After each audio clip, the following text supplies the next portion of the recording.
तिनका कबहु न नींदिए पाँव तले जो हो,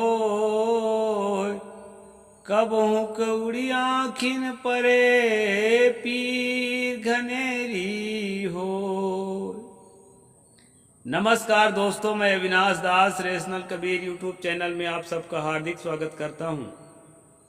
साथियों, यदि चैनल को सब्सक्राइब नहीं किए हैं तो सब्सक्राइब जरूर करें, शेयर करके अपने सभी साथियों तक, सभी ग्रुपों तक पहुंचाएं, बेल आइकन को प्रेस करें, ऑल नोटिफिकेशन ऑन करें ताकि हर नया अपडेट आप तक पहुंच सके। दोस्तों, लाइक करें और कमेंट जरूर लिखें। जैसा कि आपको मालूम है दोस्तों, इस चैनल का उद्देश्य किसी भी जाति, धर्म, संप्रदाय या व्यक्ति विशेष को आहत पहुंचाना कतई नहीं है। इस चैनल का उद्देश्य है देश में और समाज में तर्कशील बौद्धिक विकास करना, वैज्ञानिक चेतना को जागृत करना और धर्म के नाम से चलने वाले पाखंड, आडंबर, अंधविश्वास से दिलो दिमाग को मुक्त करना। साथ साथ जो है सच्ची मानवीय संवेदना, सच्चा धर्म जो है दया और करुणा, प्रेम और परोपकार, इस प्रकार के सच्ची सहानुभूति, सहिष्णुता, सच्चे धर्म का प्रसार करना ताकि मनुष्य में मनुष्यता आए। इस उद्देश्य से इस चैनल को क्रिएट किया गया है दोस्तों। इसका नाम ही है रेशनल कबीर यूट्यूब चैनल। अभी हम मनुस्मृति का अनुशीलन कर रहे हैं दोस्तों। इसी के तहत जो है मैंने सतगुरु कबीर साहब की एक साखी रखी है, उसका संक्षेप में अर्थ कर दूं, फिर आगे बढ़ते हैं। सतगुरु कबीर साहब ने कहा कि पांव के नीचे जो घास होती है, उस घास को नींदो मत, उखाड़ो मत, नहीं तो कभी छिटक करके, उछल करके उसका एक आध कण तुम्हारे आंख में अगर पड़ जाएगी ना, तो लेने के देने पड़ जाएंगे। भयंकर पीड़ा होगी, असह्य पीड़ा होगी। तो दोस्तों, मैंने पहले भी आपको बताया था कि वाणी के 3 शक्ति होते हैं, 3 प्रकार के शब्द शक्ति होते हैं। अभिधा शब्द शक्ति, लक्षणा शब्द शक्ति और व्यंजना शब्द शक्ति। इस वाणी में व्यंजना शब्द शक्ति है और लक्षणा शब्द शक्ति का श्लेष है। यहाँ पर तिनका, पांव तले की जो घास है, पैर के नीचे का जो घास है, उसको इस भाव से लिया गया है कि किसी को गरीब जान करके, किसी को दीनहीन जान करके, किसी को लाचार और कमजोर जान करके उसको सताओ मत। यदि ऐसा करते हो तो ये भयंकर क्रूरता है। और कभी अगर उसको सही अवसर मिला ना, जानते हैं कितना भी बड़ा पहलवान हो, अगर अच्छा 102 डिग्री का बुखार चढ़ा हुआ होगा, उस समय उसकी पहलवानी का अता पता नहीं रहता है। कितना भी बड़ा धनवान हो, कभी अलग थलग पड़ गया और मोबाइल आदि का कनेक्शन छूट गया और अकेला पड़ गया, तो उस समय उसकी जो संपत्ति है वो किसी काम की नहीं होती। कितना भी बड़ा संगठन का लीडर हो, एक अकेला अगर किसी कारणवश कहीं पड़ गया या कहीं अपहरण कर लिया गया, तो इधर भले ही जनता हाय तो वह मचाते रहे, लेकिन उसके जीवन में जो गुजरता है वो वही जानता है।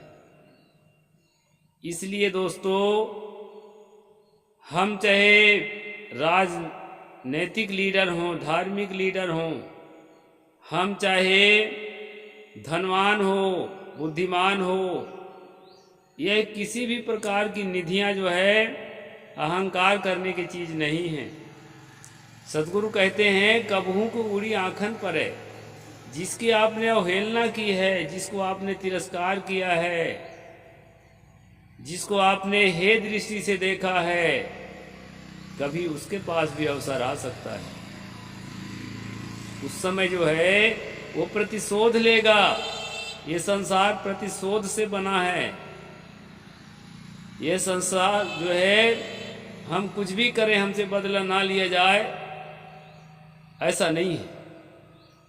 यदि वो बदला नहीं ले सका, मान लो कभी उसको अवसर नहीं मिला, इसका मतलब ये नहीं है कि हमारी जो गंदी आदत है, दूसरों को सताने की आदत है, वो आदत हमसे छूट जाएगी और वो आदत बनी रहेगी। तो कोई न कोई ऐसा आदमी हमें अवश्य मिलेगा हमारे जीवन के रास्ते में, जो मूल ब्याज सहित जो है उसके वसूली कर देगा। इसलिए दोस्तों, सबसे सरल रास्ता, सबसे प्रिय रास्ता यही है कि हम मानवता को अपनाएं। कौन किस देवता को मानता है, कौन किस देव धर्म को मानता है, किस संप्रदाय को मानता है, इसका कोई मतलब नहीं है। मैं तो कई बार कहता हूं सारे धर्म फर्जी हैं, फेक हैं। धर्मों के आड़ में जो है ना लड़ाकू गिरोह जी रहे हैं। जगह जगह दंगा फसाद, जय श्री राम, अल्लाहू अकबर और क्या क्या। सबसे बड़ा धर्म है, सबसे बड़ी मानवता है कि हम एक दूसरे के दिल तक पहुंचे, दिल से दिल जुड़े। ऐसे कहने से कुछ नहीं होता है।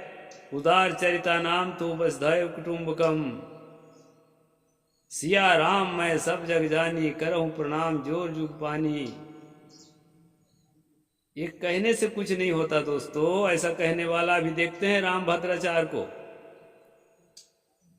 ऐसा तो बहुत बार कहा है, लेकिन वही आदमी कहता है कि ब्राह्मण में भी ऊंच नीच होते हैं और सबसे ऊंच जाति का जो ब्राह्मण है वो हम लोग हैं।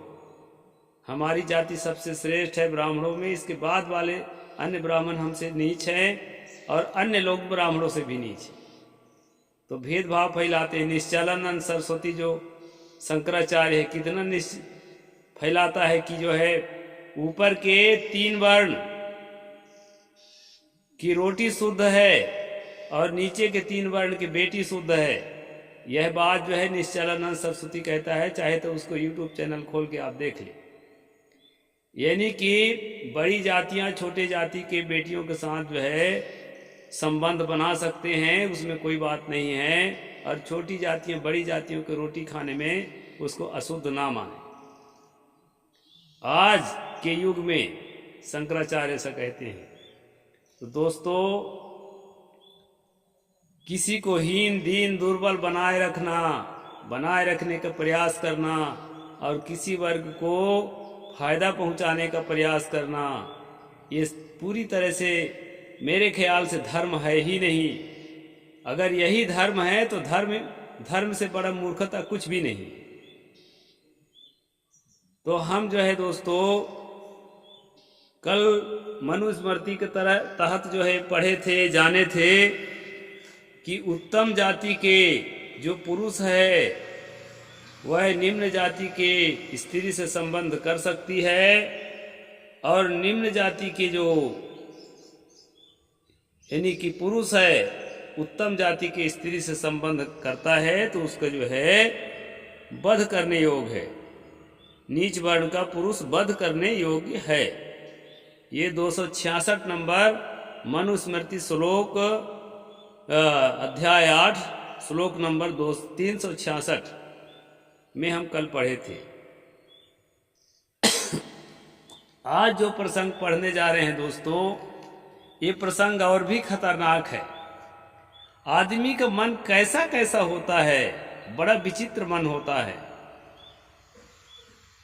दिल को दहलाने वाली, रूह को कपाने वाली वो घटना मुझे याद आती है आज के प्रसंग को पढ़ते हुए कि छत्तीसगढ़ के बस्तर जिले में छत्तीसगढ़ पुलिस के द्वारा सोनी सोरी नाम की महिला के साथ जो दुर्दशा की गई थी दोस्तों, जो कंक्रीट होता है, जो गिट्टी होता है ना, जो आपको गिट्टी दिखाई पड़ रहा है, मेरे पीछे गिट्टी पड़ी है, पत्थर के छोटे छोटे टुकड़े,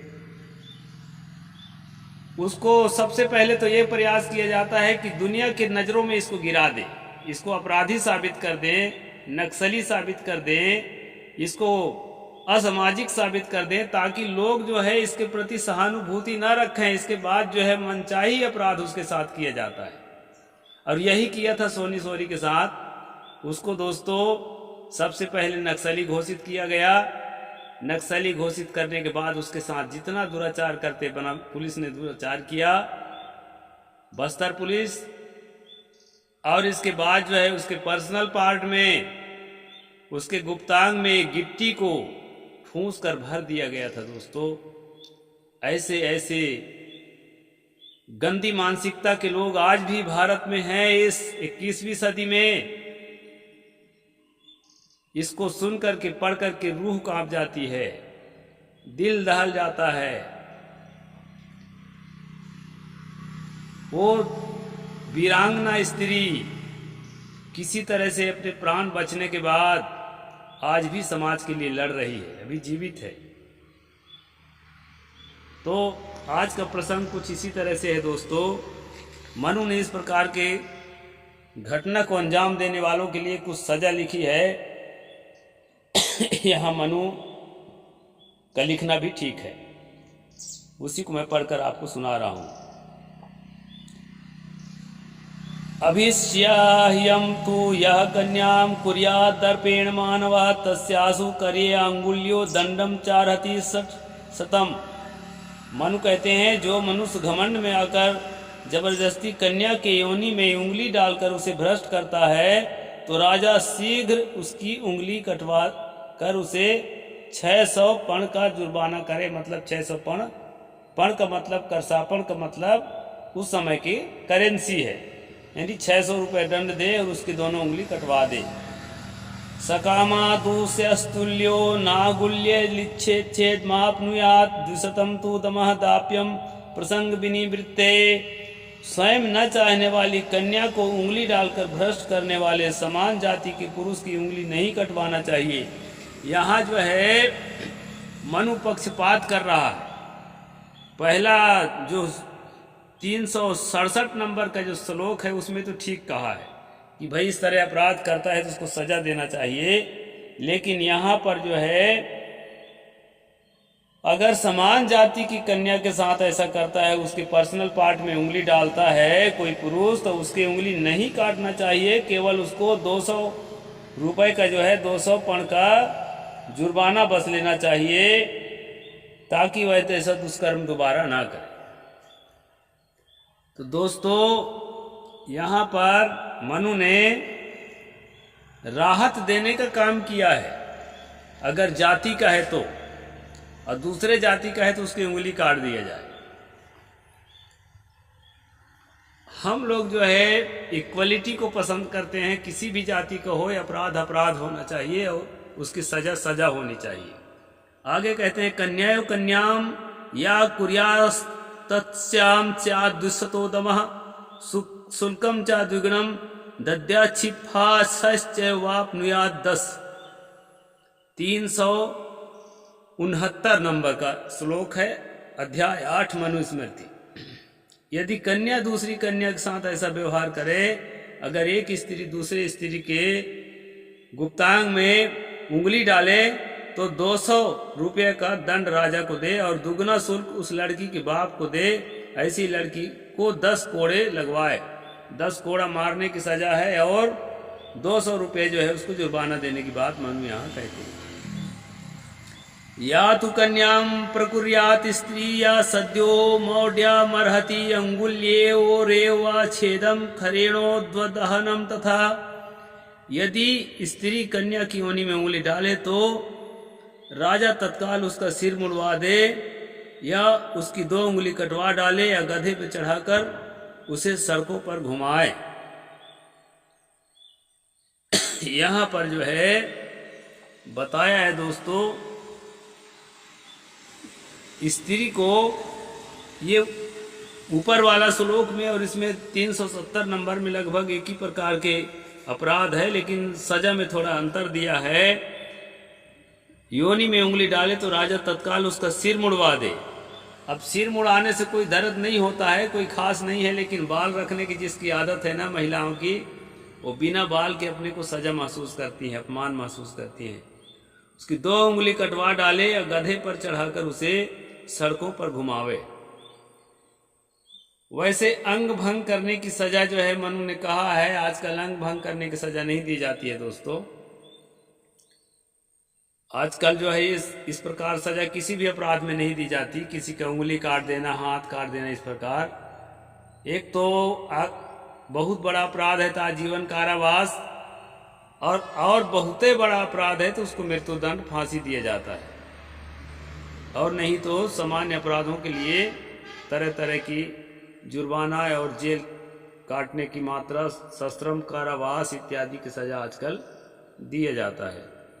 तो इस प्रकार से जो है यहाँ मनु का दंड विधान हम पढ़ रहे हैं दोस्तों। आगे क्या बताया है उसको कल पढ़ेंगे। साहेब बंदगी। जय भीम, जय जोहार, जय भारत।